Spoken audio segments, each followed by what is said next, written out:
On this episode of He Said, She Heard, I sit down with the author of the book, None of This Is Going According to Plan, Brandee Stiwell.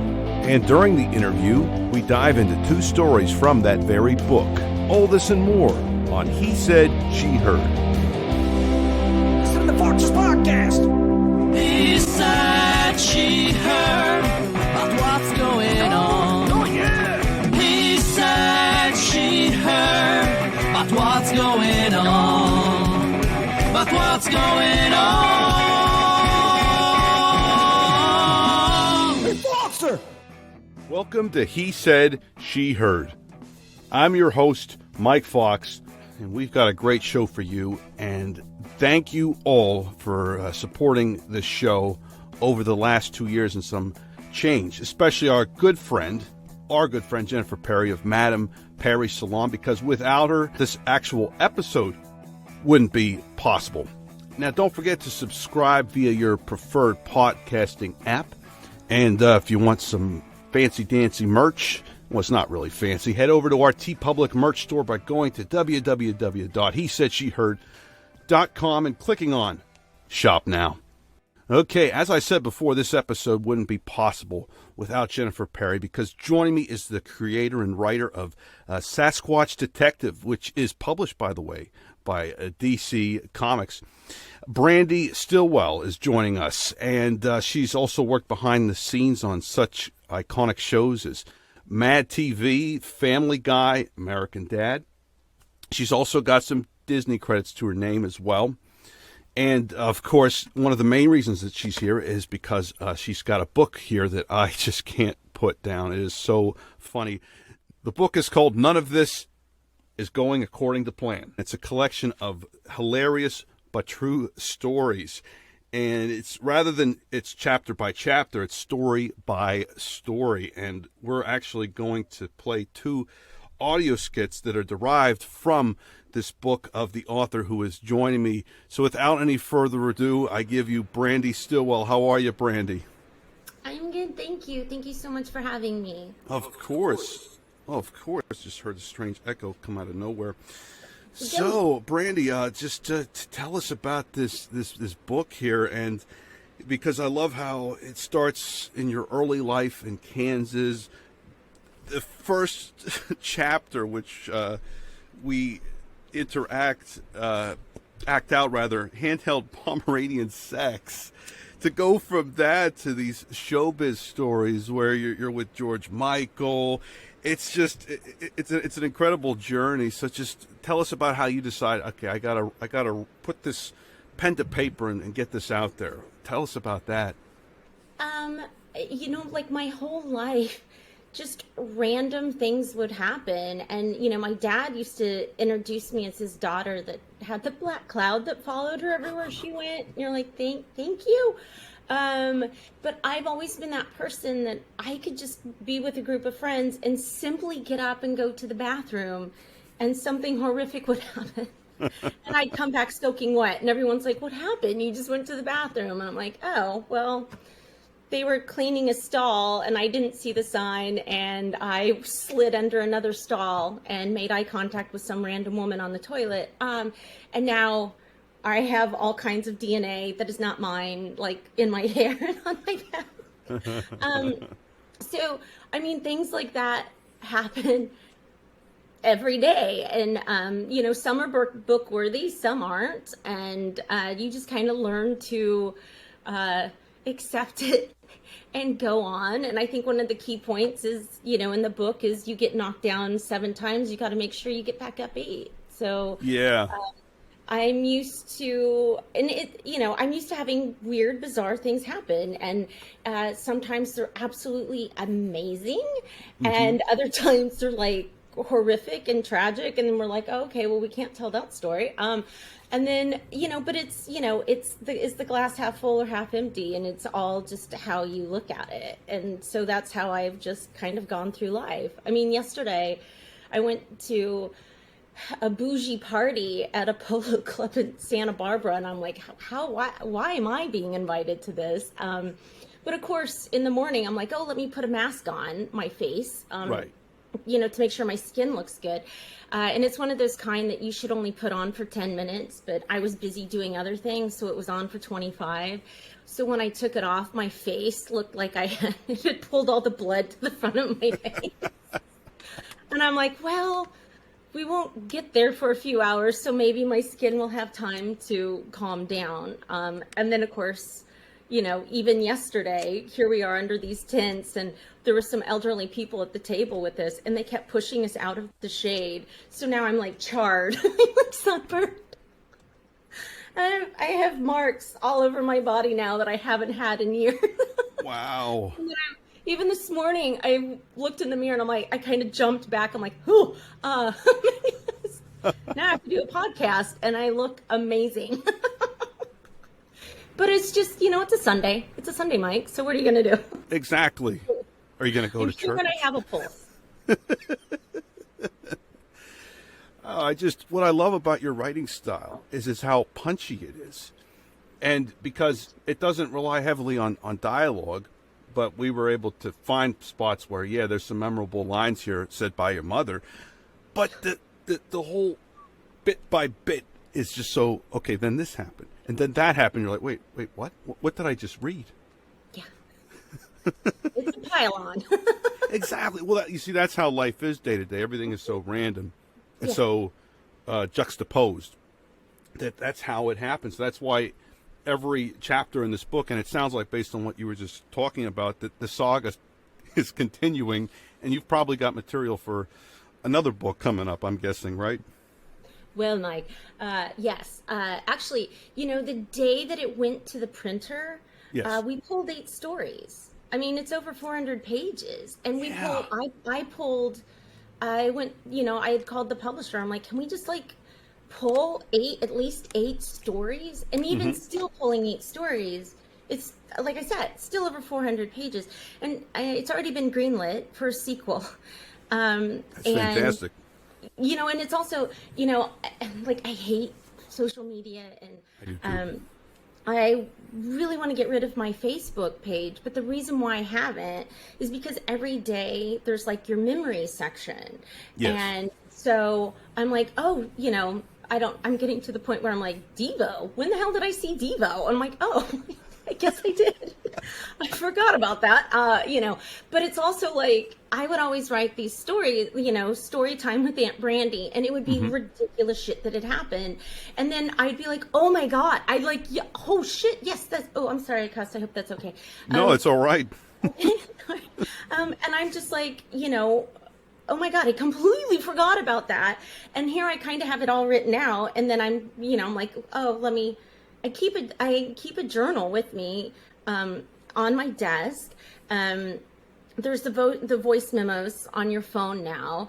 Yes. And so if I'm driving and all of a sudden I'm like, oh my God, you see something, you're reminded. I'm like, oh my God, I remember when this happened. That's book worthy. So, I think I have 35 other stories that are ready to go for the sequel. And then, of course, every day you're like, oh, yeah, I forgot about that. Let me I can't wait for the sequel. And there's I really some can't. doozies. And originally, the book was called Jesus Hates Me, but My Mother Tolerates Me, 70 Short Stories to give you a vague idea why. And then, of course, everyone was on board with that. Everybody, except my mother. She vetoed it. She's my own personal stalker, and That's hilarious. it actually made her cry, and so I was like, okay, I need to change the title of this. And then again, originally 70 stories, and we'd gotten it down. I had cut some and added some, and then it was 68, and then like I said, the day it went to the printer, it ended up being 60. So lots of stories to tell, Mike. Lots of stories to tell. I'm tired. Well, I'll give your mouth a rest. I'll give both of our mouths a rest, because right now I want to play a chapter from your book, a story from your book, rather. This is the first one. I particularly chose 2 stories that I wanted to have acted out and you narrate. So I chose one that was from your early life, handheld Pomeranian sex, and then the other one was the Jesus Call. So right now we're going to play you This is the first story in this book. None of this is going according to plan. From Brandee Stiwell's book, None of This is Going According to Plan. Here's Handheld Pomeranian Sex.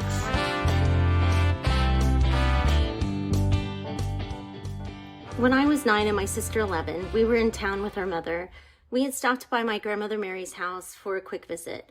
My grandmother Mary's a very sturdy kind of woman. She's full-blooded Cherokee Indian, a little rough on the edges, religious and not exactly warm or gentle. My grandfather had passed away a year earlier from emphysema from when the story took place. My widowed grandmother was left by herself and her 2 Pomeranians, Sparky and Pom Pom. Her religion was apostolic Pentecostal, and she definitely looked the part as it was the early 80s. She wore her hair like Aunt Bee from the Andy Griffith Show as well as the other women in her church. You could spot them a mile away. Apostolic Pentecostal had rules to follow, especially for the women, or at least they did years ago. Again, that's when the story took place.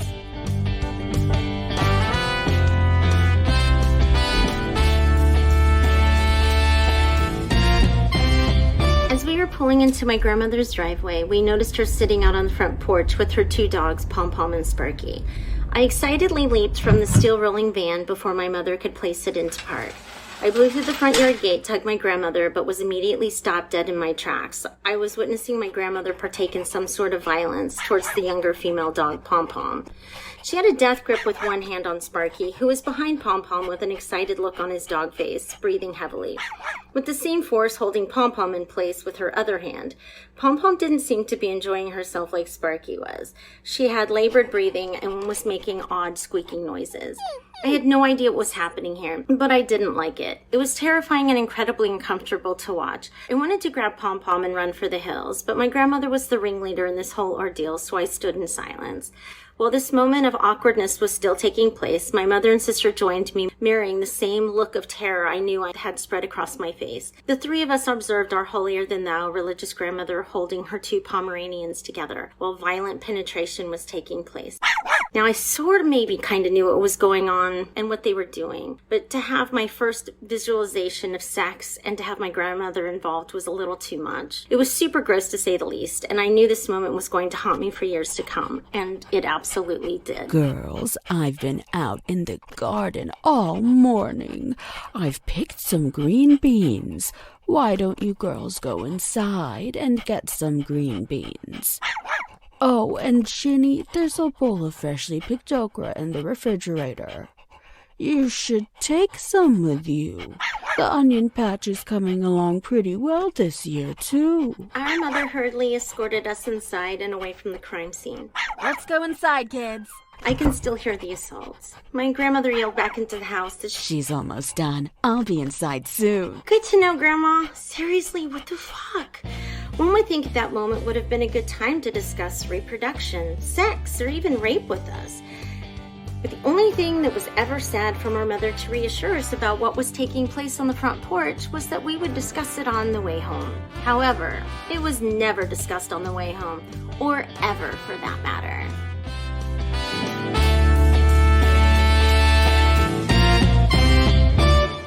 That had to have been traumatizing.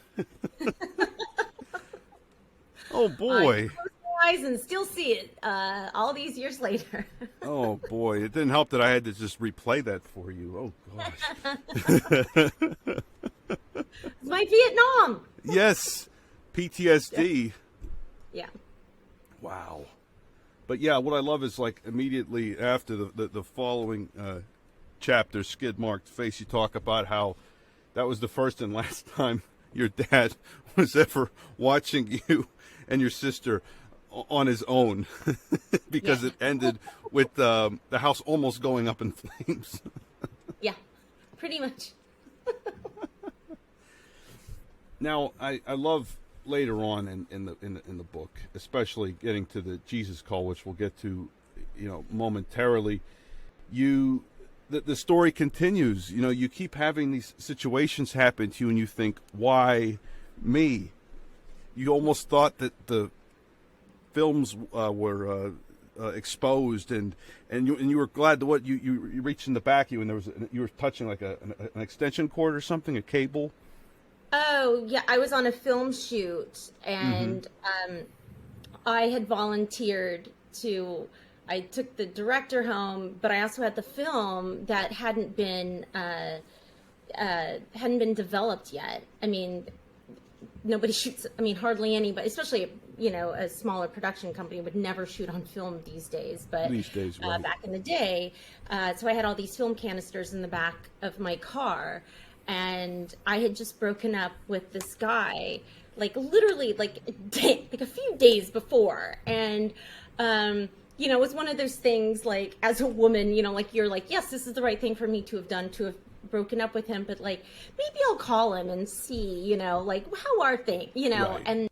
but I'm driving back to the production office, and I go past this bowling alley that I had introduced him to, and I see this Jeep in the center lane, and I'm like, oh my God, it's Don, and he's making out with some new girl.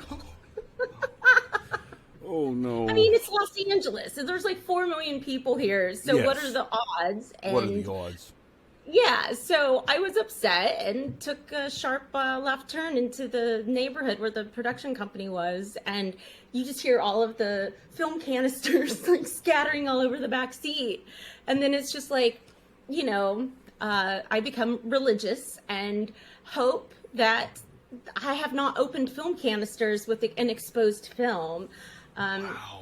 Slowly sticking my hand behind my back, and the first thing I feel is an extension cord, but in my mind it's film, and I'm gonna be fired. I'm gonna be blacklisted. It's just 1,000 Right. things, and like everything I've sacrificed in my life is now over. But then I realized that it was just an extension cord, and you know, the gaffer tape held on the film canisters. They didn't pop open. I didn't get fired. It was all good. You're like, thank God, I'm safe. Yes. Thank you, universe, or 6-pound, 3-ounce baby Jesus, who, you know, whatever you worship. Thank you for not letting that happen. What's the most like bizarre thing you've had where you were, you know, working behind the scenes in any one of your jobs, and a celebrity was involved, and you were like, it just felt so surreal and juxtaposed. You were just thinking, this just can't be happening right now, and you were like pinching yourself to make sure this wasn't a dream. Gosh, I mean, I worked at Family Guy, so we had all sorts of people come through. You know, I worked with Betty White on numerous occasions, Wow. and my grandmother passed away when I was 12 in Okay. a bad car accident, and so in my head, Betty White was my grandmother, and so every time I ended up working with her, it was just like, be an adult, act normal, try not, you know, but you know, it was also her philanthropy of what she had done with it for animals. Yeah. That, you know, I cried, and you know, I may have embarrassed myself a few times with her. And she was, you know, she was the sharpest one in the room, and Yes. never missed a beat, clear up until the very end. And I would also say, you know, random, like Phyllis Diller. Wow. Gosh, I know I met Chevy Chase came in, but he was, you know, sometimes you hear the thing of the saying, like, don't meet your heroes because they'll only disappoint. Yes. He was not kind. He was angry and kind of mean and rude. I've And heard about it that actually. Yeah. Yeah, and then the writers, Family Guy, were like, it destroyed everybody because everyone was so excited. Yes. You know, it's Chevy Chase. Yeah, they're and- excited to meet Fletch. Yeah, Yeah. you know, exactly. And but then, you know, then Carrie Fisher would come in, and you know, she was just, you know, I love her, you know, her mother, Right. and you know, just everything about Carrie Fisher. So those were surreal. I had a lot of surreal moments at Family Guy. Good and bad. I remember there was one time, it was Jenny Garth, Jason Priestley, and Tori Spelling came in. Yeah. And it was supposed to be a scene with Andrea Zuckerman, but Alex Borstein was supposed to play Andrea Zuckerman. So it was like the three of them were in the booth, and then Alex was supposed to come in and record, but Andrea Zuckerman, the joke was that, and she was, on Beverly Hills 90210, it was like there's teenagers, and then Andrea was like 30, playing this teenager. Yeah. So in the cutaway, she's like 80, but Alex was going to be playing her, and Alex was like, I'm not doing it. So Seth is like, Brandee, get in the booth. So here's, Brandon, Kelly, and Donna Martin in the booth, and they're all excited talking about prom, and I'm in there playing Andrea Zuckerman, like, Barbara Stanwyck and I used to take the trolley. The orange girls as far as the eye could see. And then it's just like, oh, don't hate me for the, and they thought it was funny, but it was still, Alex was just like, F this, I'm not going in there and doing that. So it's like, Brandee, you're the short stick, get in there. You've drawn it. So, it's just things like that. Charles Durning teaching you how to tie a sailor's knot while he's waiting to go into the record booth, or while we would be waiting for Seth to come back from a meeting or something so we could start recording. Just random stuff like that. Yeah. Well, life is just juxtaposed like that. Yeah. My previous guest that I had on here, she had written a stage play about surviving infertility through comedy and made a whole one-woman show out of that. And that's one of the things she was talking about. And in writing comedies, it's just like life is like that. It's so juxtaposed and surreal. And getting back to your book, it's like that's why each chapter has its own title, its own story, because it's like each story has a beginning, a middle, and an end. And of course, like all jokes, they come in threes, particularly this next story that we're going to play for you, The Jesus Call. And I wanted to pick another story that was going to be during your, the career part of your life, and one from your childhood, the one we heard before. The Jesus Call is just so funny because you're working on the set of the Jeff Foxworthy show, and your mother just calls you randomly, and this is before the days of cell phones. I'm guessing this was the 90s. From Brandee Stiwell's book, None of This is Going According to Plan. Here's the Jesus Call.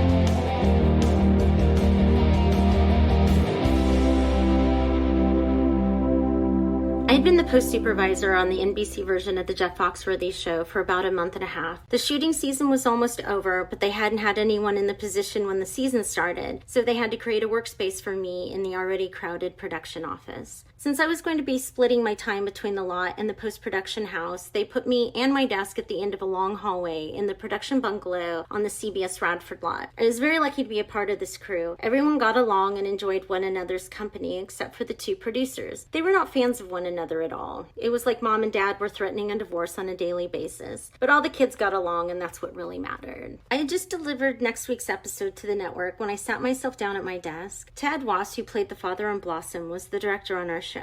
He was standing just outside of our edit bay in front of my desk.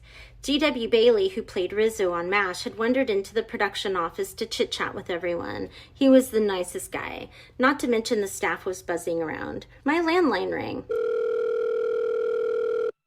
It was my mother. She was upset and crying. Oh my God, my grandmother just died, I thought. Nope, Grandma was fine. Dad, fine. Stepfather, fine. Sister, fine. Oh my God, my German Shepherd Shadow died. Nope, she's fine too. Car accident? Nope. Fire? No. Cancer? No, everyone and everything was fine. I asked my mom what could possibly be wrong.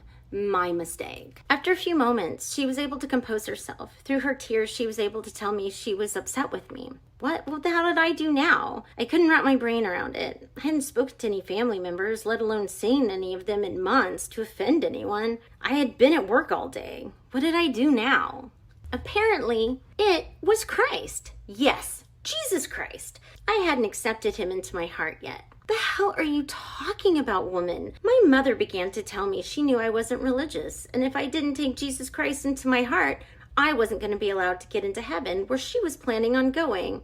I started to laugh. I thought it was a joke. Okay, who's playing this prank? Because you got me. This is a fantastic joke. Who put you up to this one? I looked around the office to see if anyone was in on it. No one was. This was for real and actually happening. I was exposed. My desk was out in the open. I had no privacy. I decided to humor my mother by asking her when she was planning on going to this exclusive place called heaven that I was apparently being discriminated against from getting into. Did she already make reservations? Who else was she planning on taking? Who else was going to get an invitation to this secret exclusive party? She wasn't pleased, and I was apparently only making things worse. She scolded me through her gasping breath. Knowing one of our producers was on at a budget meeting across the lot, I knew her office would be empty.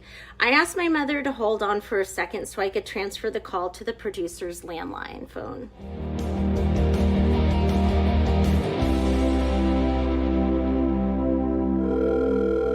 I answered the producer's phone in her empty office so I could continue this crazy random conversation with my mother. I had closed the door for privacy after pacing back and forth a few minutes. My ADHD had caught up with me. I needed new space to be able to handle the revelation my mother was having. I ended crawling underneath the producer's desk, still on the landline phone, to get a better scenic view sitting Indian style. I was going to get to the bottom of this unexpected and ridiculous phone call. Now that I had privacy, I asked, "Mom, what brought this on? Who told you this? What church are you attending now? Who planted these BS thoughts in your head? Can we talk about this later?" I was about to plead my case with my mother to pick the conversation back up at a later time when I heard the closed office door open. Crap, I thought. Susan, the producer, had returned early from her meeting. But it wasn't Susan. It was one of the stars of the show. I'm not going to name names here to protect the innocent, so I'll refer to him as Kevin. I knew Kevin was in the edit bay next door. Our editor, Tony, had invited him over to look at a cut earlier in the day, but I honestly thought he had already left. Anyway, through the cracks of the desk, I could see that it was Kevin who had entered the producer's office. I wasn't sure what he was doing in there until I heard him release a giant fart. It was the kind of fart you could tell he had been holding in for some time. Blew a stinking fart. But unbeknownst to him, I was hiding from my mother and Jesus under an unoccupied desk, and now caught in the middle of his fart debris field. After releasing his fart out into the wild, he walked back out of the room, closing the door behind him. I could hear the edit bay door open and then close next door. I started to snicker, trying to control myself, quite aware of how absurd this whole predicament I found myself in was. But that was short-lived. Not only was my mother going off on me for not taking Jesus Christ into my heart in one ear, but out the other, I could hear the edit bay door open and close again. Then the room I was concealing myself in had opened and closed again too. Oh no, round two. Right before Kevin re-entered the room, I had pulled Susan's chair back under her desk in attempts to help camouflage my whereabouts. But this time it was different. Kevin had walked all the way into the room to look out Susan's window, pulling the blinds open while he was dropping a different kind of fart. This one sounded like he was skipping a rock across a pond. I blew a stinking fart. I had pressed the phone's transmitter speaker as far as I could into my head to muffle my mother's ranting while simultaneously covering the receiver with my hand. I thought about finding religion in that moment, praying Kevin wouldn't look down and make eye contact with me under the desk, or that he wouldn't notice the desk phone was missing from the cradle with the black phone cord leading to my existence like a breadcrumb trail. Kevin let out another fart before he closed the horizontal vinyl blinds. The door behind me opened and then promptly closed again. As Kevin exited, I could hear him entering the edit bay again. I busted out laughing, which only infuriated my mother to no end. In her defense, though, she had no way of knowing what was transpiring on my side of her story. I was sweating bullets. I knew my timeline was limited as comedy happens in threes, and Kevin would be back sooner than later for his third round. I told my mother I needed to transfer her back to my desk and for her to hold on another minute.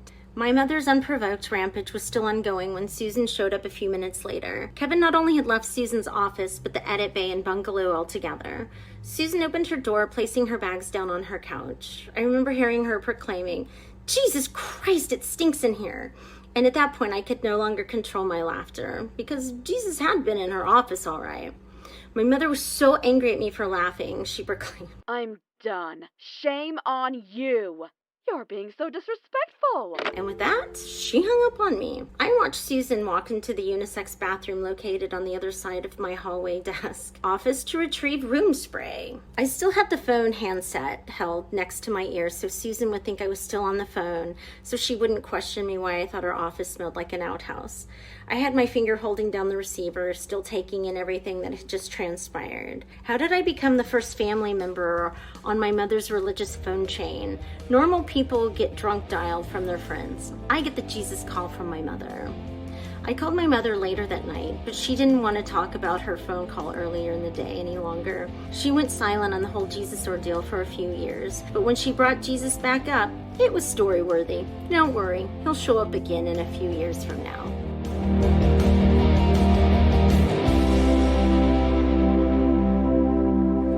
I can only imagine the smell. Oh, especially that he came in twice, right? To fart. Yeah. I guess he was looking for somebody. I was thinking that, okay, that's probably why he's like opening up the blinds. He's probably waiting for somebody to show up in the lot, I'm guessing. Or buying time to produce more gas so it can escape, so he can go back into the other room. Now, G.W. Bailey, wasn't he also Captain Harris on Police Academy, right? Yeah. Oh, wow. With the dogs and the pant legs that went above the ankles, which is trendy now, but, back then. Back then, though, you'd only see it on seniors. Yeah, exactly. Wow.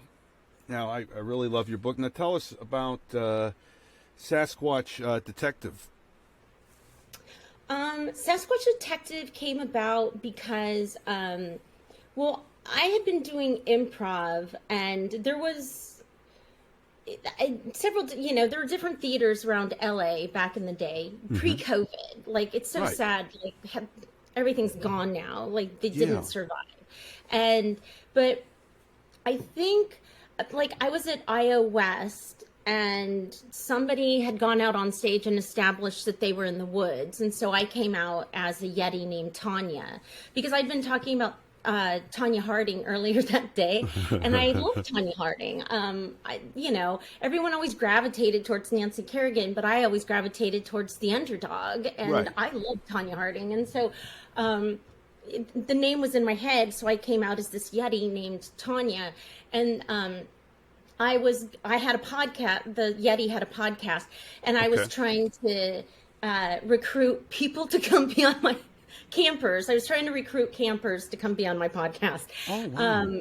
And then I ended up at Second City, and I got into the grad program. And one of the things that we had to do, there were 8 people on our grad team. It was 4 women and 4 men. And our director, Ron West, was like, one of the writing assignments was for everyone to go home, and you had to write a sketch that had all 4 women in it. And it could be, you could add 1 guy, 2 guys, everybody, but as long as all 4 women were accounted for in the sketch. And I was on my way to WonderCon, which was in Anaheim, and I had lived in Glendale at the time, so I was jumping on the 110, which is over by Chavez Ravine, where the Dodgers play. Okay. And there is a sign that says Police Academy Road. Well, if you remember from Charlie's Angels, that was from the opening of Charlie's Angels, and it was once upon a time 3 little girls went to the police academy. So I'm like, oh my God, that's it. I'm going to write a Charlie's Angels sketch, and I'm going to add a Yeti. And it became Yeti Detective. And then our director was like, I think Sasquatch sounds better. And I fought him, but then I was like, no, you're right. It is better. And so it became Sasquatch Detective. And then it ended up anchoring our grad show. And everyone that came to it, it exploded. It was like the last scene, and it was high energy, and it was just chaos. But it was hilarious. And because you had, they were recruiting for the police academy, and you had the beauty, the brawn, and the brains that had come out, the 3 women before. And then I would crawl over a Ponywool and as a Sasquatch, and was asking for, diversity and for, acceptance and belonging. And then it became a whole montage, lights up, lights down, lights up, lights down of, chasing and, me in the squad car with my partner rolling the window down like a dog, like catching air. And some editors from DC Comics had come to the show and they were like, oh my gosh, we have to let the publisher know about this. And so then the publisher came, and then a couple weeks later I was like, hey, you want to flesh this out as a comic book character? And I'm like, sure, okay. So it ended up going into the back of Mark Russell's Exit Stage Left, the Snagglepuss Chronicles, as a backup story. And then it ended up eventually getting its own one-shot, which they gave me like 30 pages to tell whatever story I wanted. So I wanted to tell what her life was like in, she was from the Appalachian Mountains. So, but now she's in Los Angeles, and the logline for it was always an Audrey Hepburn-looking Sasquatch with a Lucille Ball type personality with MacGyver-like skills, trying to make it in Los Angeles as a detective. So I wanted to tell what was the story to happen in the woods that would get her to Los Angeles. And then at the very end, that last page, tie every single thing back together. And then that's what I ended up doing. So. Wow. That's incredible. Are there any plans to make it a animated series? Yes and no. Yes and no. She was on the schedule. There's the DC universe that was going to go through HBO Max, but when AT&T bought Warner Brothers, AT&T just went through and laid off half the company in 3 different waves, and they were cutting divisions left and right, and DC Universe got cut from HBO Max. And so it was going to go in as almost like, if you remember, I don't know, was it the 80s, 90s, MTV had like liquid television, so it was going to go in as like 3 to 5 minute sketches. But all of that got cut, and it went away. So she's been pitched a couple of times to like this, and I've written her as like Adult Swim level, and I have written her as grade school age, because she's very diverse, and you can kind of put her wherever she needs to go. But so far, nothing has stuck, even though everybody's just like, I love this so much. And I'm like, thank you. But it's, it's timing, and it depends on what people are looking for at the time. Right. So. Has Tanya Harding seen it by any chance? That I don't know. Because I'm sure that would tickle her to know that she was an inspiration, one of the inspirations for the character. In the one shot, Tanya does mention that she was named after an aspiring figure skater that her mom knew had promise. And the timing of her age at the time and everything that had come out, it had worked perfectly for her to be 20. So. Wow. Now, getting back to the book, did that actress who played your mother and your grandmother, did it kind of like bring you back to that moment as you're hearing that? You were like, oh my God, this is deja vu 3 times over. Yeah, well, the funny thing is, my mom had, we haven't really ever, we've only talked about the book a few times, like my mom, just because, she gets torn down a little bit, right. But it's true. And, and so my mom has just been like, she'll just be like, well, it's, you're very descriptive, Brandee. Sorry. Descriptive. I'm like, hey, I changed the title from Jesus Hates Me to None of This Is Going According to Plan for you. So, yeah, give me some points. Right. Yeah. Because Jesus Hates Me, though it is funny, I could see why other people would take it the wrong way. Yeah. Yeah. And my mom's like, how am I going to share this with my church group? But I'm like, I don't know if you want to anyway. Because, yeah, I mean, and that's why in the acknowledgement, I have to say, I love my mother. I absolutely love my mother, Yeah. but she's a character and she put me through the ringer Right. a lot. Yeah. I Calling mean, you at even work when you don't expect it, you're in the middle of, it sounded like you were in the middle of something very important at that moment when she called you.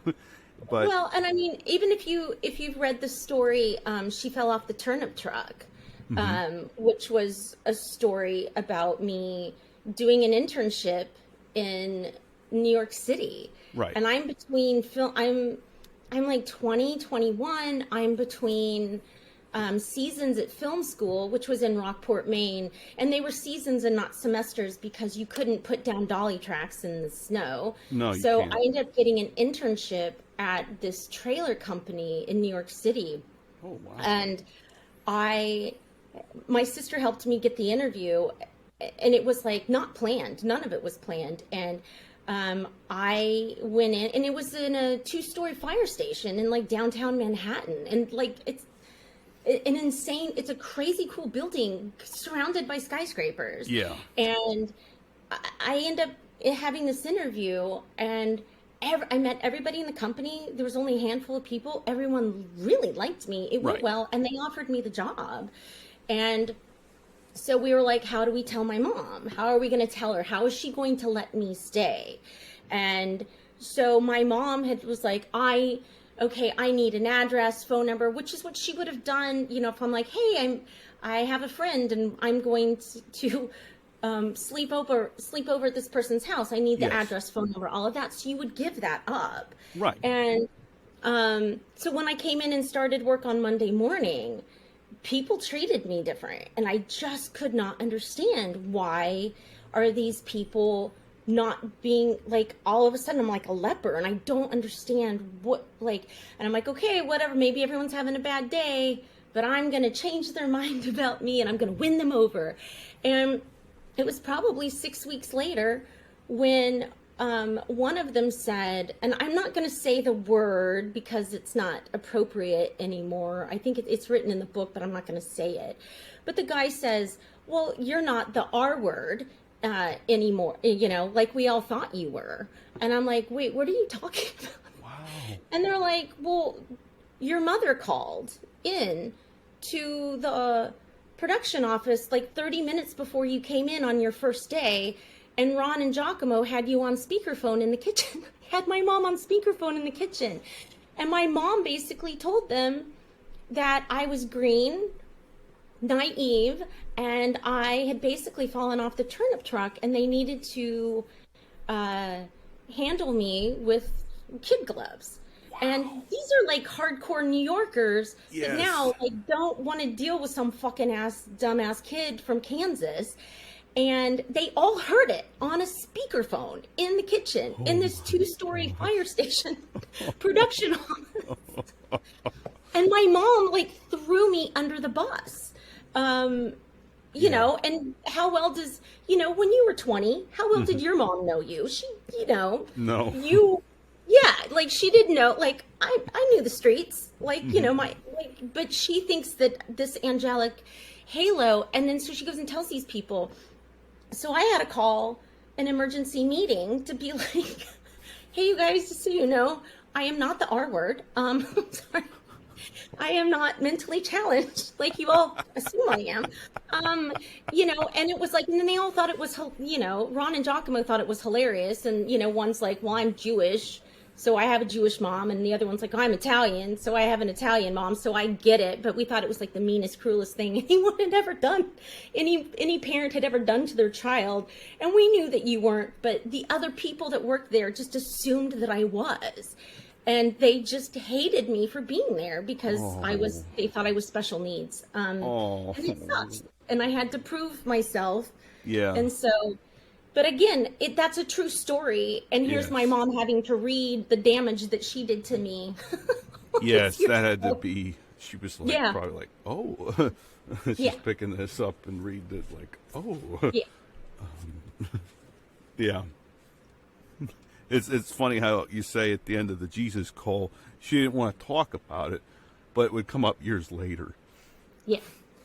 And well, that's why there's, oh God, I can't think of the name of the story, but Jesus comes back up. There's another Jesus reference where she has a thing years later. I had been carjacked. I was being mugged at the bottom of Universal, and I was meeting a friend to pick him up, but just the day, like the day or two before, my mom had randomly, all these years later, calls me again with another Jesus call.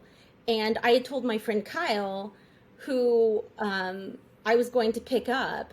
And so then like two guys came up to me with a gun, or they both had guns. And you know, when you have guns pointed at your head, it's like, it's crazy what you remember.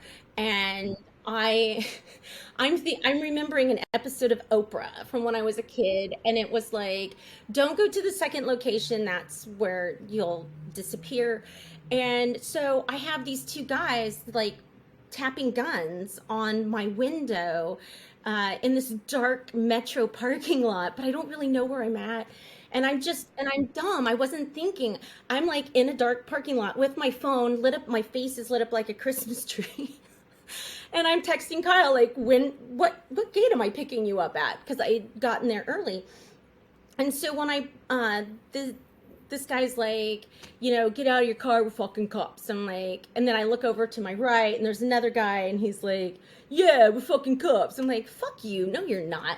And it was just like, I'm in no mood. I am in no fucking mood. So I turned my car on, threw it in reverse, and as I'm backing out, I decided to turn a little harder, and I took out the guy on the left. And he knocks down, he pops my side mirror, and then his buddy walks over.